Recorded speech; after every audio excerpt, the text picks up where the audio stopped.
versus main screw anchorage. This on this photo, you will see this dental anchorage, anchorage loss when we do orthodontic because there is no skeletal anchorage. Here in the second photo, we have also anchorage loss because it's dental anchorage, not skeletal anchorage. Here on this photo, you will see miniscrew anchorage because it's absolute anchorage. Posterior teeth will move, anterior teeth will not move as a side effect. Mechanism of action. If you look at this photo, you will see that this is the head of the miniscrew. This is the neck, and this is a body, and this is a tip. This is like immediate frictional engagement because the miniscrew as a titanium alloy or stainless steel make friction with the bone to get the anchorage. Not completely osteointegrated.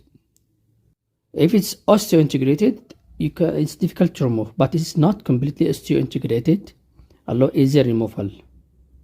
You can remove it after you finish the work. Designed for immediate loading of forces.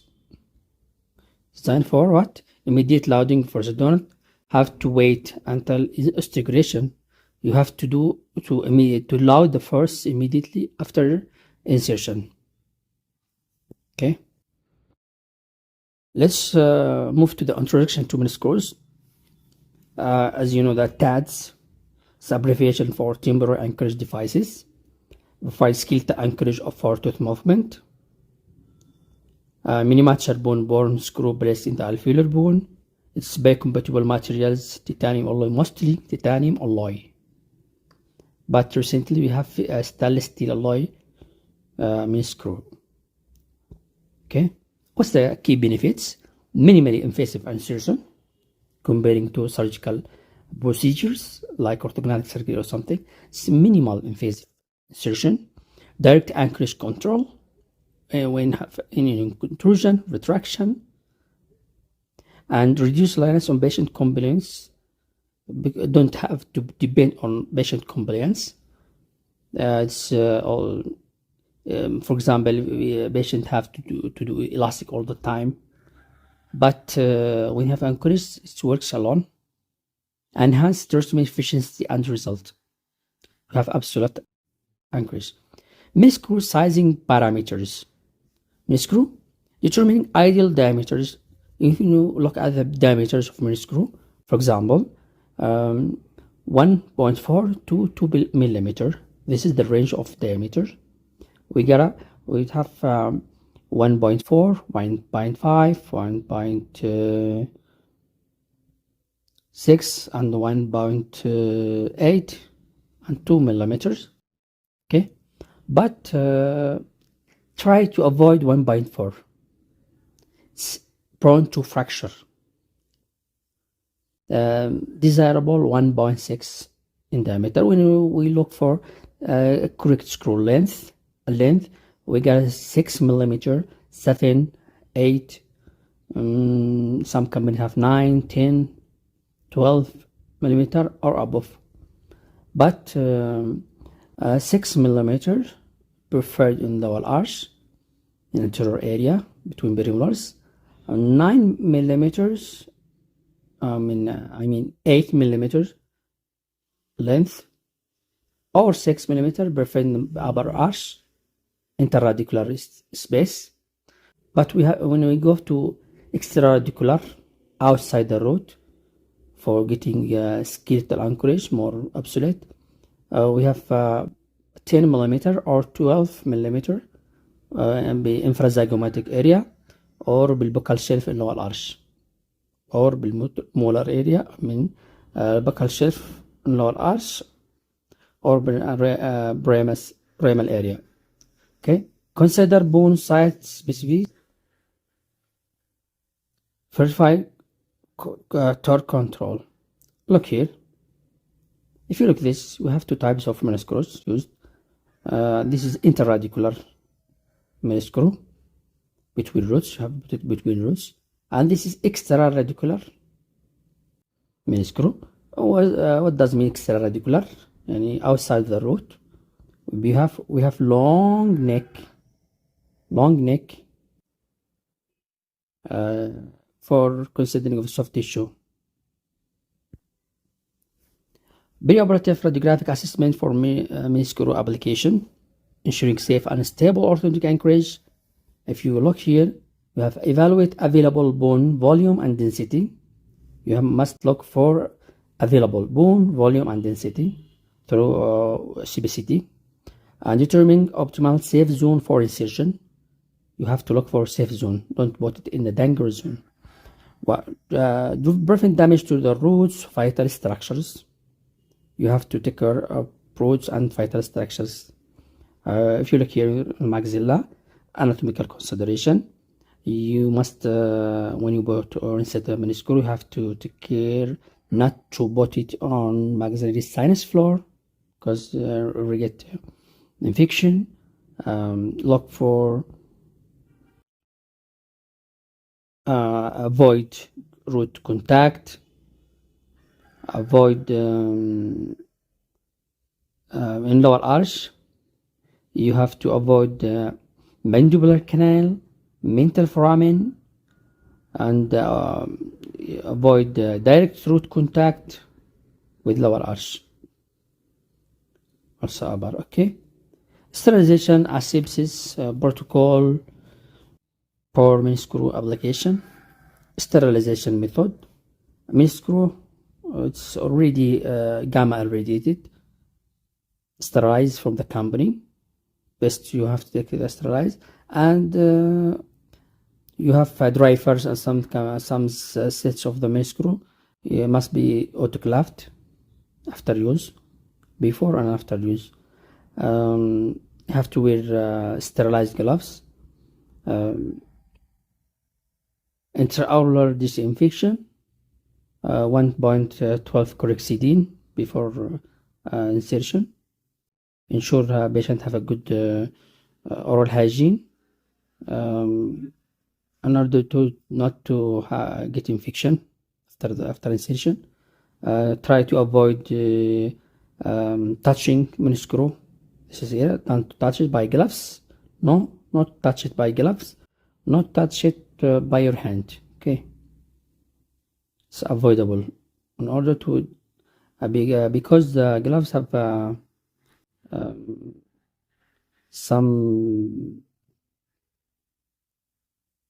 something that make irrigatory infection. Never touch threaded body. This is threaded body that is inserted in the bone. Never touch it, even this. Okay. Patient selection considerations. Patient compliance, oral hygiene, ensure optimal hygiene standards are met. Then adequate bone stock quality, provide sufficient available bone for safe new site.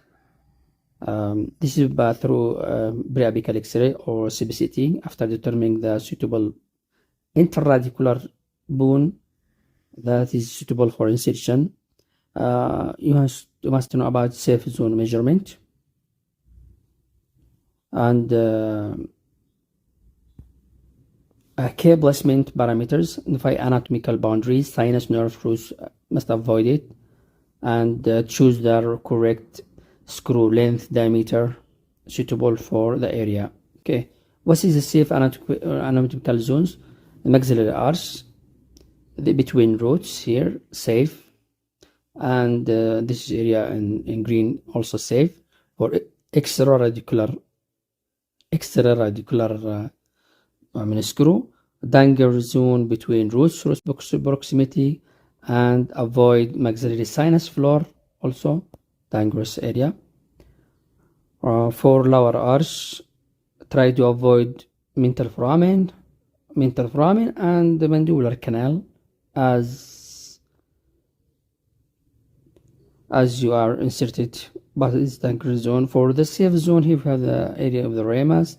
We have a buccal shelf. It's a safe zone. Anterior between roots, anterior area, safe zone. Between premolar root, safe zone. But try to avoid inferior nerve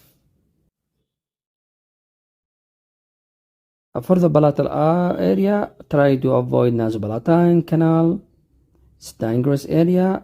Try to avoid greater palatine vessels framing, not here, greater palatine vessels framing here between second and third molars, and try to avoid insertion direct to the root. Okay, but 2 to 3 millimeter around the palatal suture is safe area. 2 to 3 millimeter, and you can put a miniscrew here, but avoid nasopalatine nerve and vessels here. Okay.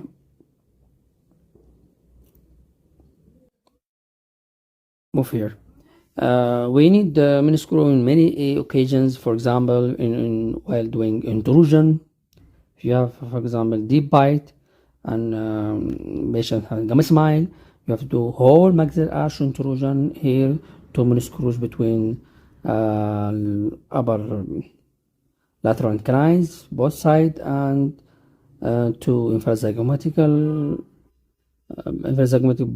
screws here to make whole intrusion in association with the 2 palatal miniscrews. All 6 miniscrews for doing whole maxillary impaction. We need miniscrews, for example, in retraction, anchorage control, and severe or open bite if you want to close shape because of increased posterior dimension. We have to do miniscrews to treat severe open bite cases, to make intrusion for the posterior teeth, intrusion, and will be for extrusion for anteriors as a consequences for lower and upper posterior teeth intrusion. We will get anterior closure of the bite.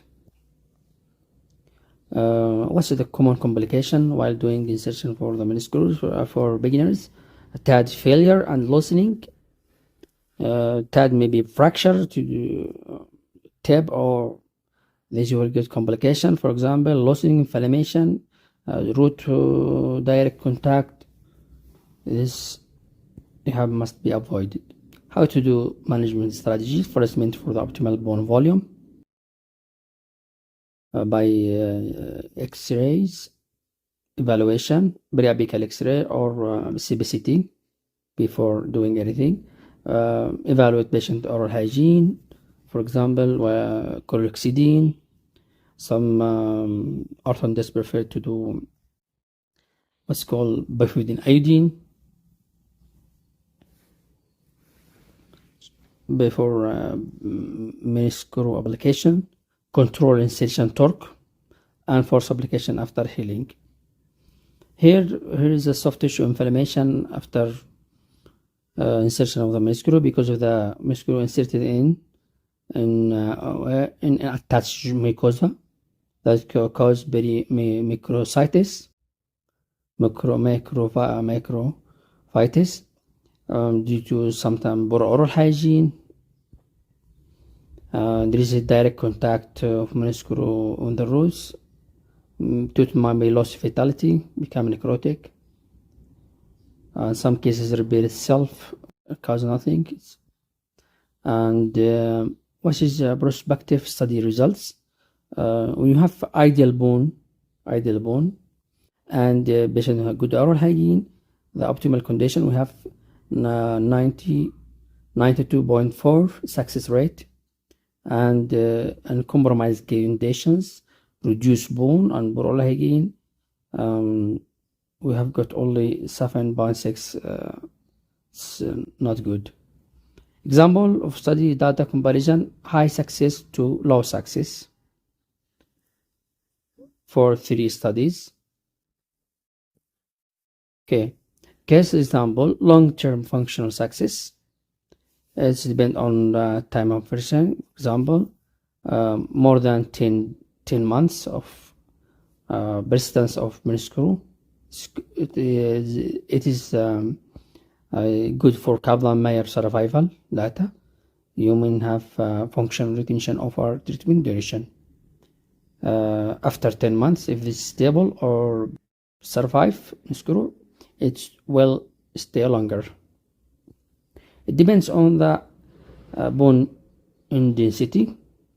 High density بالmandible will cause a 96% of success, but if you have bone low density in maxilla, for example, posterior areas of maxilla, failure rate will increase. It depends on operator experience. For example, operator experience, more than 50 cases, you have more experience, then you will decrease the failure. If you look here, for example, you get here one case, upper arch deviation in the maxilla, midline deviated, and half unit class 2, both upper or lower arch protruded. In such cases, for if you want to consider upper 4 extraction, because you have half unit class 2 and protruded upper and lower arch extraction here, upper 4 extraction here, lower 5. We want lower 5 to visualize to get class 1 correction, but on this case, defeated maxilla, and if you extract upper 4 only, you need to correct deviation of the midline, and which tooth are larger, bone is thick, you may need to put here miniscrew between upper first and upper second molar, miniscrew infrazygomatic. You will correct deviation, correct mandibular canine relation easier. Look here, this is an X-ray. It's sort of, if you look at it the first time, you will see it needs orthodontic surgery, but you need the lower arch extraction to retract lower arch first, then you must get miniscrew here, infrazygomatic, to correct the protrusion and make camouflage the case to make it easier. If you look here for patient with briefly extracted lower first molar, we don't have XB, and lower second molar is prepared for restorations or fixed restoration. Then you need to get anchorage. How you can do? You must get 2 miniscrews, place it vertically as if it was a lower, to compensate for lower first molar. Then retraction of the whole mandibular arch through this. About here, a loop between lower lateral and lower canines from both sides, and retracts the whole lower arch to decrease the flaring. Then correct upper arch. If you look here, for this case, we don't have lower first molar. We put 2 miniscrews, 12 millimeter in length and 2 millimeter in width, to make it like implant to retract the whole mandibular arch. In some cases, we have gum smile, lower arch offer increase in vertical dimension.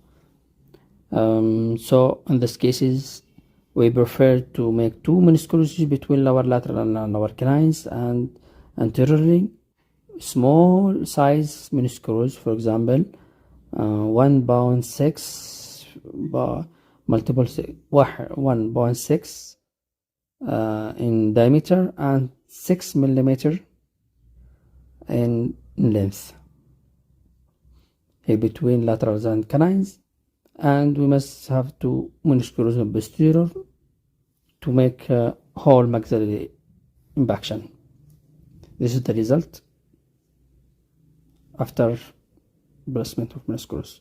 In some cases, we have severely rotated upper central, posterior crossbite, anterior crossbite. Patient desire not to protrude upper arch, so we have to put here miniscrew to correct the posterior crossbite, also not to protrude the upper anteriors. Like here, after miniscrew insertion, posterior crossbite corrected, and we put here elastic not to make the bite opened, and space is created for upper central. In some cases, it looks easy for beginners, but it's difficult for practitioners. Okay, we have upper arch deviation in midline and blocked upper lateral, half unit class 2 for canal relationship, and we have to open space, but they will cause more deviation in the midline, so we prone to have miniscrew here between lower first and lower second molar to distalize, firstly distalize the posterior teeth or posterior segment in order to decrease deviation in the midline, and also to get the space for lower blocked lateral and correction of canal relationship to class 1. In some cases, with tendency to open bite, increase lower posterior dimension, so we have to put miniscrews from both labial and palatal from both sides, and we have the wire 19.25 multiplied 25 millimeters, big wire stainless steel on the surface of the tooth, so to make impaction of the lower posterior teeth as a segment from both sides to increase the bite anteriorly and correction tendency of open bite. If you look here, patient have already extracted lower first molar on this side. This is lower second molar, and that caused lower anterior to move, keeping space here. In order to not to make deviation in the midline, we need here miniscrew, put it here vertically, larger miniscrew, to make mesialization of lower posterior teeth, closing the space. In some cases, if you look here, class 2 division 1 with lower anterior protrusion, after correcting lower arch protrusion, make intrusion and retraction of lower arch, then we want to have miniscrews, as looking here, 2 miniscrews between lower canines and laterals, both sides, to decrease the anterior deep bite. Also, we have 2 miniscrews in the posterior to retract. Intrusion and retraction at the same time, correcting class 2 division 1 cases to class 1 dental and skeletal cases. In severe cases, difficult cases, for if you have anterior and posterior crossbite canting with occlusal plane, so we want to have miniscrew here between lower second and lower first molar here to make intrusion of posterior teeth, correcting the posterior crossbite. That's aiding correction of the occlusion. In some cases, that have blocked lateral incisors and don't have spaces here, we have to do larger miniscrew to make distalization and that you can get benefit from this miniscrew to retract lower arch by elastic from here, from lower canine, or elastic to the miniscrew to correction also of lower arch protrusion and crowding. This is the results after. Okay, in some cases you have upper high canine and it's not class 1. You have to you make open up space by open coil spring, and you want to have distalization in order to correction of canal relationship, and this miniscrew put in here, then you have to change it, put it here in infrazygomatic area to correction of the whole posterior segment after. In some cases you have a blocked upper central incisor and you open up a space by heavy open coil, and if you look at the relationship like half unit class 2, you need to do distalization for the whole posterior area like that to get space and correction of the canal relationship. Sometimes if you look here in the to this case, don't have spaces for missing upper laterals, so you have to do open coil to distalize upper canines, but this is not enough. You have to get enough space for implant, so you have to use 2 miniscrews to distalize posterior teeth, okay, to get space to correction class 1, correction canal relationship to class 1, and open enough space for laterals, upper to get the implant later. Sometimes if you look for this case, you will take it as a simple case, but actually it's not simple. You have half unit class 2 molar, half unit canal relationship, and class 2 division 2. After lifting an alignment on the upper arch, you will get the case will convert from class 2 division 1 to class 2 division, from class 2 division 2 to class 2 division 1. Complicate the case. So in order to have lower arch, you can't protrude it much if you use class 2 elastic, but in such cases it's preferred to have 2 miniscrews to distalize